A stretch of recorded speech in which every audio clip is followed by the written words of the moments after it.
नमस्कार साथियों। तो स्वागत है आपका आपके अपने स्टडी प्लेटफॉर्म पढ़ाई.com पर। तो आज 15 मई के जितने भी मोस्ट इम्पोर्टेंट भारत और राजस्थान के करंट अफेयर बनते हैं वो मैं आपके सामने लेकर उपस्थित हूँ, सूजस अपडेट और प्रमाणित न्यूज़ के साथ। तो चलिए शुरू करते हैं आज की क्लास। आज का पहला प्रश्न है मिशन दिव्यास्त्र।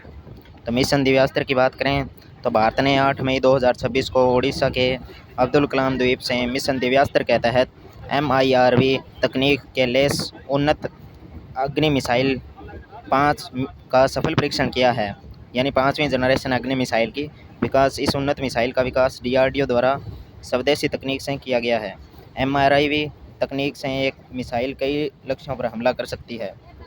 भारत MIRV तकनीक वाले चुनिंदा देशों के समूह में शामिल हो चुका है। इसी के साथ अमेरिका, चीन, रूस, UK, फ्रांस जैसे देशों के लिए एलिट ग्रुप भी शामिल हो गया है। अगले प्रश्न पर बात करें तो रूस की सरमत मिसाइल। तो रूस ने नई टेक्नोलॉजी, बहुत तगड़ी टेक्नोलॉजी का विकास किया है। तो रूस ने इंटरकॉन्टिनेंटल बैलिस्टिक मिसाइल सरमत का सफल परीक्षण किया। व्लादिमीर पुतिन दुनिया की सबसे यह मिसाइल व्लादिमीर पुतिन द्वारा दुनिया की सबसे शक्तिशाली मिसाइल बताई गई और इसकी क्षमता रहेगी 35,000 किलोमीटर। यह आधुनिक रक्षा प्रणालियों को भेजने में सक्षम है। पश्चिमी देशों में सैटर्न 2 के नाम से भी जाना जा रहा है। आगे बात करें तो ब्रिक्स विदेश मंत्रियों की बैठक। भारत की अध्यक्षता में ब्रिक्स विदेश मंत्रियों की बैठक 14-15 मई 2026 को नई दिल्ली के भारत मंडपम में शुरू की गई। अध्यक्षता विदेश मंत्री डॉक्टर एस जयशंकर, हमारे जो विदेश मंत्री है एस जयशंकर द्वारा की गई। मुद्दे वैश्विक क्षेत्रीय मुद्दे, ईरान इराक तनाव, ऊर्जा संकट और बहुपक्षीय सुधारों पर चर्चा हुई। और इसमें जो भागीदारी रही ब्रिक्स के 10 सदस्य देश ब्राज़ील, रूस, भारत, चीन, दक्षिण अफ्रीका, मिस्र, इथियोपिया, ईरान, UAE और इंडोनेशिया, ये मुख्य देश है जो आपको याद रखने हैं। Theme BRICS @20 building for residential innovation cooperation of sustainability. महत्व, यह बैठक सितंबर 2026 को होने वाले 18वें ब्रिक्स शिखर सम्मेलन की तैयारियों के लिए बहुत महत्वपूर्ण है। आगे है केरल के मुख्यमंत्री की नियुक्ति की गई है। तो अभी 5 विधानसभाओं के चुनाव संपन्न हुए हैं, तो मुख्यमंत्री की नियुक्ति हुई है VD सतीशन 2026 से 31 के कार्यकाल के लिए। केरल के 13वें मुख्यमंत्री रहेंगे संयुक्त लोकतांत्रिक मोर्चा UDF के हैं और 140 में 102 सीटें जीतकर बड़ी जीत हासिल किया है। यह जीत कांग्रेस नेतृत्व वाले UDF को मजबूत वापसी मानी जा रही है। आगे हैं CBI निदेशक की नियुक्ति हुई है। केंद्र सरकार ने प्रवीण सूद का कार्यकाल 1 वर्ष बढ़ाकर 2027 तक कर दिया है गया और कर्नाटक कैडर के 1986 बैच के IPS अधिकारी है प्रवीण जी सूद। इन्हें 25 मई 2023 को पहली बार CBI निदेशक नियुक्त किया गया था। आगे है पुस्तक अपनापन। केंद्रीय मंत्री शिवराज सिंह चौहान ने पुस्तक अपनापन लिखी है। तो केंद्रीय मंत्री शिवराज सिंह चौहान द्वारा ये अपनापन पुस्तक है जो लिखी गई है। यह पुस्तक प्रधानमंत्री श्री नरेंद्र जी मोदी हैं के साथ 35 वर्षों के अनुभव पर आधारित है। पुस्तक का लोकार्पण 26 मई 2026 को नई दिल्ली NSC कॉम्प्लेक्स पूसा में होगा। तो ये 35 वर्षों के अनुभव पर आधारित है, इम्पोर्टेंट है, तो एक बार मार्क कर लेना, पक्का किसी न किसी एग्जाम में पूछा जाएगा। अगले प्रश्न पर बात करें तो IBCA शिखर सम्मेलन। केंद्रीय मंत्री भूपेंद्र यादव ने गुजरात के सासनगिर में लायन स्पीसीज स्पॉटलाइट कार्यक्रम का उद्घाटन किया। यह कार्यक्रम इंटरनेशनल बिग कैट अलायंस अभी चर्चा में है। IBCA शिखर सम्मेलन 2026 की तैयारियों का हिस्सा है।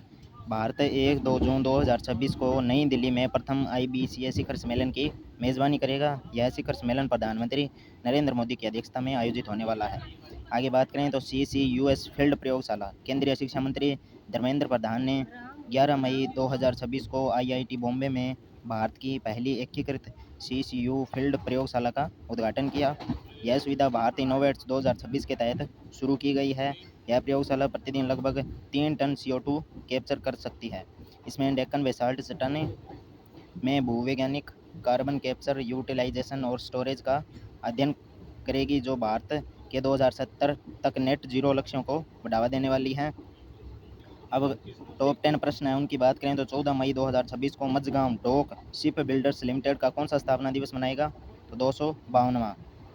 आगे अगले प्रश्न की बात करें तो भारत की पहली AI सक्षम ब्लॉक स्तरीय मानसून पूर्वानुमान प्रणाली किसने लॉन्च की? तो भारतीय मौसम विज्ञान विभाग द्वारा यह प्रणाली लॉन्च की गई है।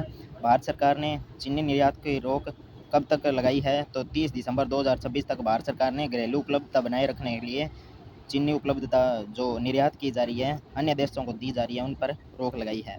अगला है केरल का नया मुख्यमंत्री वी.डी. सतीशन को मनाया जा रहा है, अभी वो जो शपथ लेने वाले हैं। अगला है पाँचवां प्रश्न है, वर्ष 2026 में ब्रिक्स विदेश मंत्रियों की बैठक कहाँ आयोजित हुई, तो नई दिल्ली में ब्रिक्स में विदेश मंत्रियों की बैठक आयोजित हुई। अगला है भारत की पहली सेमी हाई स्पीड रेल परियोजना किन शहरों के बीच मंजूरी दी गई, तो धौलेरा और अहमदाबाद के बीच मंजूरी दी गई है। अगला प्रश्न है, सुप्रीम कोर्ट द्वारा गठित कोर्ट इंफ्रास्ट्रक्चर पैनल के अध्यक्ष अरविंद कुमार होंगे। हाल ही में सीबीआई का निदेशक प्रवीण सूद का 1 साल कार्यकाल जो बढ़ाया गया है।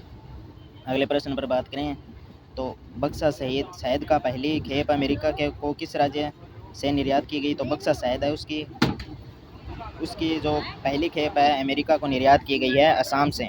अगला है 95 ला लीगा का खिताब किसने जीता, तो वह जीता है बार्सिलोना ने। अब बात करें राजस्थान करंट अफेयर की, तो राजस्थान करंट अफेयर पहला तथ्य रहने वाला है जोधपुर पाली मारवाड़ औद्योगिक क्षेत्र यानी JPMIA। तो जोधपुर पाली मारवाड़ औद्योगिक क्षेत्र उद्देश्य पश्चिमी राजस्थान में निवेश और रोजगार बढ़ाने हेतु जोधपुर पाली के बीच औद्योगिक टाउनशिप विकसित की जा रही है। क्षेत्रफल परियोजना का विकास लगभग 3600 हेक्टेयर क्षेत्र में किया जा रहा है। इसका महत्व रहेगा, राजस्थान की सबसे बड़ी औद्योगिक टाउनशिप होगी और सेक्टर परियोजनाओं में मैन्युफैक्चरिंग, लॉजिस्टिक, वेयर हाउसिंग, आवासीय एवं सामाजिक सुविधाओं का समेकित विकास होगा। आगे है JPMIA का क्रियान्वयन कंपनी गठन परियोजना के लिए Rajasthan industrial corridor development corporation limited RICDCL का गठन किया जा रहा है। तो इसमें RICDCL की हिस्सेदारी रहेगी, में रिको की हिस्सेदारी रहेगी 51% तथा NICDIT की 49% हिस्सेदारी है। प्रथम चरण है सड़क, पानी और बिजली के बुनियादी ढांचे को मजबूत किया जा रहा है। रोहट क्षेत्र में सड़क विकास हेतु डेमोक्रेशन जारी है। तो JPMIA की बुनियादी सुविधाओं की बात करें तो बिजली कंकाणी में स्थित 400 kV GSS से बिजली लाइन बिछाई जा रही है और पाइपलाइन कुड़ी से रोहट तक पाइपलाइन बिछाने का कार्य भी शुरू हो चुका है। पानी परियोजना हेतु 54 MLD पानी की व्यवस्था राजीव गांधी लिफ्ट कैनाल से की जा रही है जो जोधपुर में स्थित है। बजट जल आपूर्ति परियोजना पर लगभग 175 करोड़ रुपए खर्च होने वाले हैं। बिजली खर्च 300 करोड़ रुपए बिजली खर्च पर जो खर्च होने वाले हैं। तो भूमि की बात करें तो उसको 1578 एकड़ भूमि आवंटन प्राप्त हुआ है और लागत रहेगी 922 करोड़ रुपए। इकाइयाँ 1200 प्लस औद्योगिक इकाइयाँ स्थापित करेगी। निवेश लक्ष्य 7500 करोड़ रुपए और रोजगार 40,000 रोजगार का सृजन का लक्ष्य रखा गया है। कनेक्टिविटी की बात करें तो NH 62 और NH 64 से जो JPMIA है जुड़ा हुआ है और पाली जिले के 9 गांव भी इसमें शामिल है। आगे है डॉक्टर स्मिताबेन अम्बेडकर अंतर्जातीय विवाह प्रोत्साहन योजना। तो पुराना नाम डॉक्टर स्मिताबेन अम्बेडकर अंतर्जातीय विवाह सहायता योजना 2006, नया नाम डॉक्टर स्मिताबेन अम्बेडकर अंतर्जातीय विवाह प्रोत्साहन योजना 2023।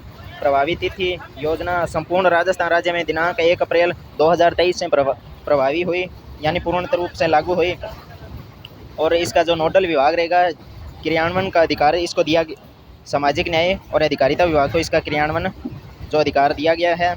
योजना की पात्रता और शर्तें क्या रहेगी, युवक युवती विवाह हेतु विधि द्वारा निर्धारित आयु यानी 21 और 18 वर्ष के अधिक युवक युवती अभिप्रेरित है।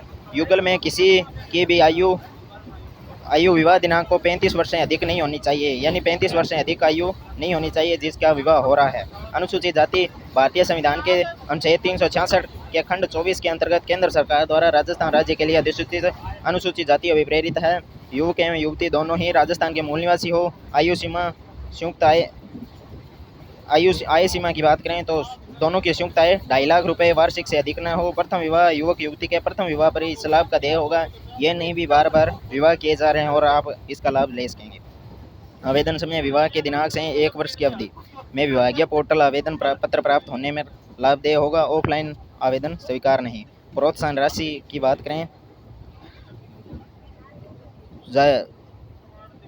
जाति भेद और छुआछूत उन्मूलन के लिए यह योजना शुरू की गई और 10 लाख रुपए की प्रोत्साहन राशि इसके अंतर्गत दी जा रही है। फिक्स डिपॉजिट है। युगल को संयुक्त नाम यानी संयुक्त खाते के रूप में राष्ट्रीयकृत बैंक में 8 वर्ष के लिए 5 लाख रुपए दिए जाएंगे। सुखद दाम्पत्य जीवन के लिए संयुक्त खाते में 5 लाख रुपए।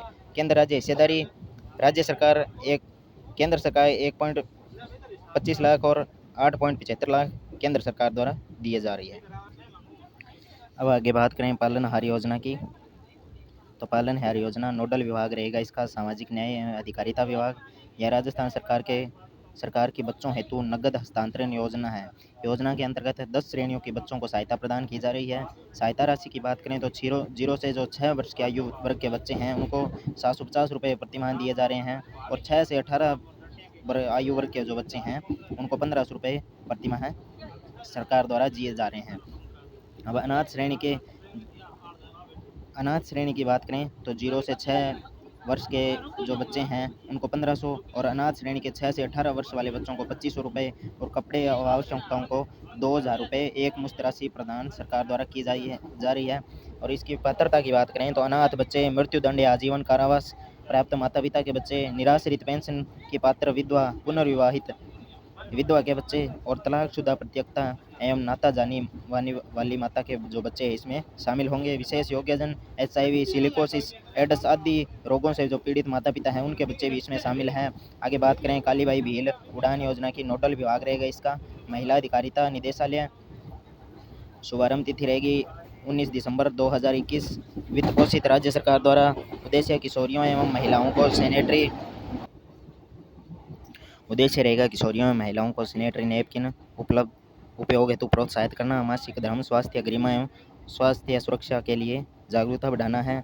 महिलाओं को माहवारी संबंधी समस्याओं को निसंकोच चर्चा एवं उपचार हेतु प्रेरित करना। राजस्थान में सुरक्षित एवं निःशुल्क सैनिटरी नैपकिन जो उपलब्ध इसके द्वारा करवाए जा रहे हैं। प्रमुख तथ्य रहेगा इसके योजना के तहत 10 से 45 आयु वर्ग की लड़कियों और महिलाओं को निःशुल्क सैनिटरी नैपकिन वितरित किए जा रहे हैं। खरीद Rajasthan medical service corporation Rajeevika द्वारा सैनिटरी नैपकिन की खरीद जो की जाती है। वितरण नैपकिन का वितरण आंगनबाड़ी केंद्रों, विद्यालयों एवं अन्य निर्धारित संस्थानों पर किया जा रहा है। अब बात करें सुजसीय प्रश्नोत्तरों की, तो भारत सरकार के गृह मंत्रालय द्वारा साइबर अपराध नियंत्रण के लिए व्हाट्सएप चैटबॉट टेल 14C, जिसकी चर्चा हमने कल वीडियो में की थी। अमृत योजना का पूर्ण रूप Atal mission for reservation and urban transformation. Yamuna जल समझौते के तहत राजस्थान हरियाणा के बीच MOU 17 फरवरी 2024 एक जिला एक उत्पाद नीति 2024 के अंतर्गत सूक्ष्म एवं लघु उद्यमों को अधिकतम कितने रुपए 20 लाख रुपए तक की मार्जिन मनी अनुदान दी जा रही है। अब पंचगौरम योजना में राजसमंद जिले का खेल रहेगा हॉकी। अब हाल ही में जो सभ्यताओं की खोज हुई है तो रताड़िया डूंगी रामगढ़ जैसलमेर में, साध्यवाड़ा क्षेत्र रामगढ़ जैसलमेर इंपॉर्टेंट है, पूछी जा सकती हैं। कटसुरा गांव किशनगढ़ अजमेर, जसनगर कस्बा मेड़ता सिटी नागौर, रीड कटीला त्योंदा गांव खेतड़ी झुंझुनू, और बहज गांव डीग में, और डायनासोर जीवाश्म मेचा गांव जैसलमेर में प्राप्त हुए हैं। तो ये थी हमारी आज की कुछ क्लास। तो अगर आपने एक बार क्लास पूरा देख लिया है तो वीडियो लाइक करें। धन्यवाद।